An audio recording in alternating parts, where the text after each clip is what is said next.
ব্যাপার? তুই এখন? সরো তো, সরো, এখন বেশি কথা বলো না তো। সে আবার কি? সকালবেলা বাড়িতে ঢুকেই বলছিস কথা বলো না? কি হলোটা কি? আচ্ছা মা, তুমি কি আজকাল বাংলা ভাষাটাও বুঝতে পারো না নাকি? বলছি যে এখন কথা বলো না, তাও বলে যাচ্ছ। আচ্ছা মুশকিল তো। আমার এখন খুব মাথা গরম, আমায় কিচ্ছু জিজ্ঞেস করবে না বলে দিলাম। সে তো সব সময়ই গরম, ঠান্ডা আর হলো কবে? আবার আবার সে একা কথা।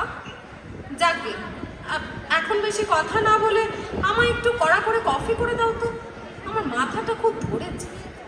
ঠিক আছে, তুই তুই মানে তোর ঘরে, মানে তোর ঘরে গিয়ে শুয়ে পড়, আমি কফিটা বানিয়ে আনছি।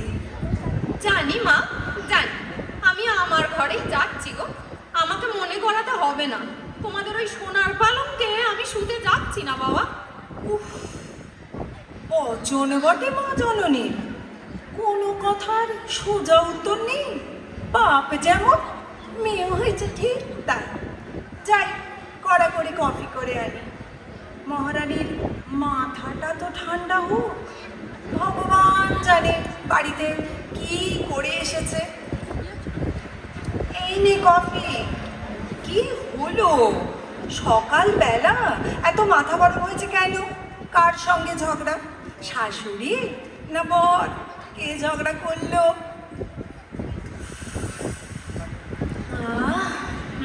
কে আবার ঝগড়া করবে? কেউ করে না। তাহলে মাথা গরম হলো কেন? কারণ তো কিছু আছে। তোর মতো শান্ত মেয়ের। মা, আবার কিন্তু তুমি সেই ম্যাচ মারা কথাবার্তা বলছো। আরে বাবা, তুমি তো জেনে শুনেই বিয়েতে রাজি হয়েছো, তাহলে আজকে কি আজকে? হ্যাঁ তো আজকে হঠাৎ কেন পায়েস রাঁধতে বলবে? কেন, ওয়াই? সত্যি তো, কেন ওয়াই? কিন্তু বলেছেটা কে? ওই তো ওর মা। কার মা? আরে দূর বাবা, দেবার মা। খেয়েছে দেবা? দেবা আবার কে?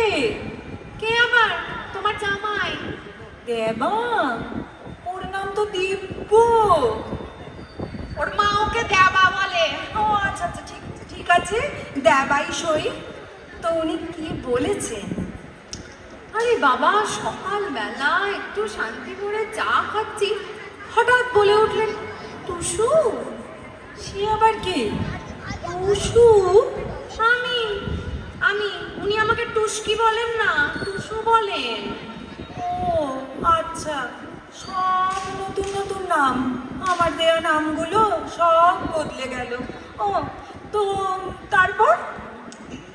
শোনো, উনি হঠাৎ বলে উঠলেন, টুসু, আজ তোমার মার শাশুড়ির যা আসবে। আমি তো বুঝতেই পারলাম না বাবা, কে মার শাশুড়ি, কেই বা তার যা। তা জিজ্ঞেস করলি না কেন? করলাম তো, বললাম এনারা কে গো? উনি একটু অবাক হয়ে বললেন, মার শাশুড়ি মানে আমার দিদি, দেবার বড় মাসি। তার যা আসবেন তোমাকে দেখতে, বিয়ের সময় আসতে পারেননি তো তাই। আমি শুধু ও বলে আবার চা খেতে লাগলাম। তো মাথা গরমটা হলো কেন? হবে না? তারপরেই তো উনি সেই মেন অস্ত্রটা ছাড়লেন। অস্ত্র? ও ও বাবা, মানে মানে আনাজ কাটা ছুরি? বলিস কি লাগেনি তো? এই দূর বাবা, উল্টোপাল্টা কথা না বলে আসল কথাটা শুনবে। তুমি বড্ড বকবক করো। উনি বললেন যে ওনার দিদির যা নতুন বউয়ের হাতে রান্না করা পায়েস খাবে। আবদার কত। খেয়েছে? তুই কি বললি? কি আবার বলবো, ভাবলাম বলি যে আমি পায়েস রান্না করতে জানি না। পায়েস কেন, আমি তো কিছুই রান্না করতে জানি না। সে তো জানি। কি কি বললে মা? না না না না, কিছু বলিনি কিছু বলিনি, তুই বলে দিলি। কি সর্বনাশ! মা, অহেতুক প্রেশার বাড়িও না তো। না বলিনি, বলেছি আমার ইন্টারভিউ আছে, আমি তো থাকবো না বাবা, বেরিয়ে যাব। কি কাণ্ড! তোর আবার কোথায় ইন্টারভিউ? বলিসনি তো? কোথাও নেই, স্রেফ গুল গুল। মা, সে কি গুল? সকালবেলা মিথ্যে বক্তা বললি? ছি ছি ছি ছি। তো উনি কি বললেন? বললেন তাই নাকি গো, আগে বলনি তো। তা কোথায় ইন্টারভিউ? আমার মুখ ফসকে বেরিয়ে গেল দূরদর্শনে। মা, তারপর?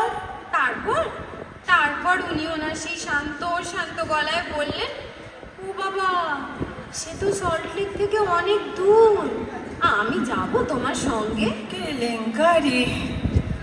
এই দেখো মা, তুমি যদি আমার প্রত্যেকটা কথার পর এইরকম কি কাণ্ড, সর্বনাশ, কেলেঙ্কারি, এই মরেছে, ও বাবা, এইরকম সারাক্ষণ করে যাও, তাহলে কিন্তু আমি একটাও কথা বলবো না, এই বলে দিলাম, ব্যাস। আচ্ছা বাবা, আচ্ছা, আর বলবো না, তুই বল।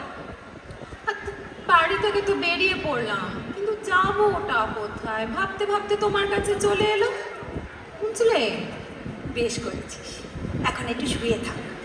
আচ্ছা, একটা কথা বলি, তুই তো দূরদর্শনে যাচ্ছিলি, কিন্তু যদি কেউ জিজ্ঞেস করতো যে কোন পোস্টের জন্য, তাহলে কি বলতিস? কি আবার বলতাম?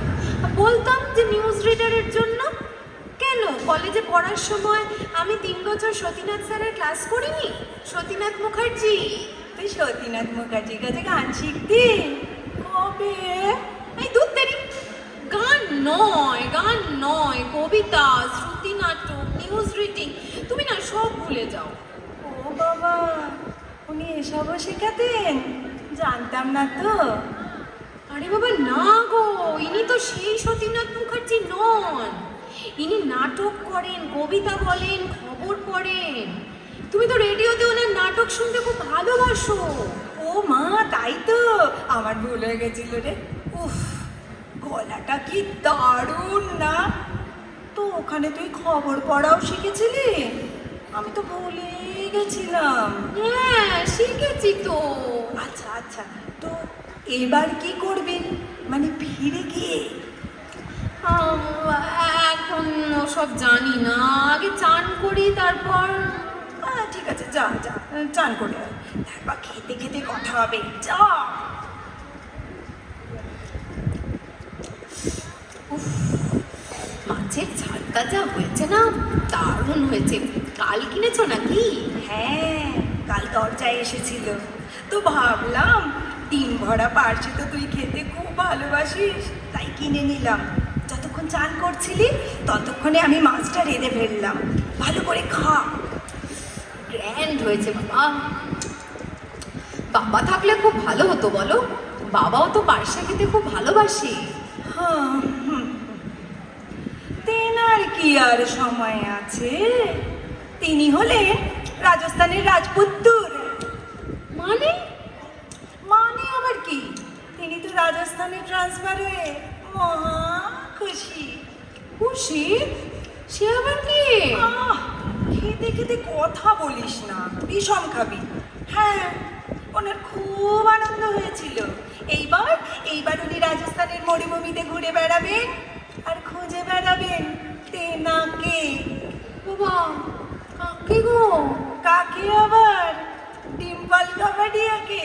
আর বুক চাপড়ে চাপড়ে গান গাইবে। কোন গান বল দেখি? কোন গান? বলতে পারলি না তো? দিল হুম হুম করে। সত্যি মা, তুমি পারো বটে। বাবা ডিম্পলের ভক্ত হলে মরুভূমিতে ঘুরে ঘুরে গান গাইবে। হ্যাঁ, তা তুমিও তো বাবার সঙ্গে চলে যেতে পারতে নাকি? বলেছিল তো। আমি বলেছিলাম 3 বছরের জন্য রাজস্থান, কবি নেই। 1 সপ্তাহের জন্য হলে যেতে পারি, কলকাতা ছেড়ে আমি কোথাও যাব না, এটা শিওর। আমি হলে কিন্তু চলে যেতাম। ওই যা, আর একটা কথা তো বলতে ভুলেই গেছি। আবার কি কথা?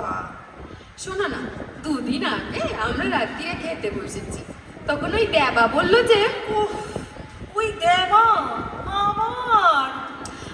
ওকে ওকে ওকে, আর বলবো না। শোনো না, হ্যাঁ, ও বললো, মা একটা দারুণ খবর আছে, অফিস আমাকে 3 মাসের জন্য জার্মানি পাঠাচ্ছে একটা প্রজেক্টের ব্যাপারে। ওর মা একটু মিষ্টি হেসে বললেন, বাহ, এ তো খুব ভালো খবর। ও বলল, তুমি যাবে মা? উনি আরো মিষ্টি হেসে বললেন, তোর কি মাথা খারাপ দেবা? তোর কাজের জায়গায় আমি যাবো কেন রে? একেবারে যুক্তিযুক্ত কথা, কিন্তু আমার তো শটান মাথা গরম। আবার মাথা গরম কেন? ওই দেবা, ও কেন এত বড় একটা খবর প্রথমে আমাকে না জানিয়ে ওর মাকে জানালো? রাগ হবে না বলো? আমি ওর নতুন বউ আর ঠিক করেছে তো, তুই 6 মাসের নতুন বউ, আর মা হচ্ছেন পুরনো মা, যার সঙ্গে 28 বছর 9 মাস দেব জড়িয়ে আছে। তাকেই তো আগে বলবে। খুব ভালো করেছে দেব। এ কি গো মা, তুমি তো পুরো কেস উল্টে দিচ্ছ। না, মোটেই উল্টোচ্ছি না। দেবের মাকে আমি যতটা দেখেছি তাতে এটুকু বুঝেছি যে ওনার চাহিদা খুব কম। দেবের সঙ্গে উনি কখনোই জার্মানি যাবেন না, কিন্তু ছেলের মুখের ওই একটা শব্দ, তুমি আমার সঙ্গে যাবে মা, এটাই যথেষ্ট। এটাই অনেক বড় পাওয়া, বুঝলি? দেব খুব বুদ্ধিমান, তাই আগে মাকেই জানিয়েছে। যা বাবা, আমি তো এভাবে চিন্তাও করিনি। ও হ্যাঁ, আর একটা কথা, কাল দিদি ফোন করেছিল। গলাটা শুনে এত খারাপ লাগলো। কেন গো মা, খারাপ কিছু নাকি? কি জানি রে, খারাপ কি ভালো। দিদি বলল যে ওর বৌমা আজ ওকে বলেছে যে রোজ রোজ ছেলের অফিস যাওয়ার সময় অত পেছন পেছন দুগ্গা দুগ্গা বলার কি আছে। কাল থেকে আমি বলবো, অনেকদিন তো হলো মা, এবার ছাড়ুন। আমার শুনে এত কষ্ট হলো। কি মা, ছি ছি, এভাবে বললো মাসিকে? ও তো একেবারেই নতুন বউ, 2 মাসও হয়নি বিয়ে হয়েছে।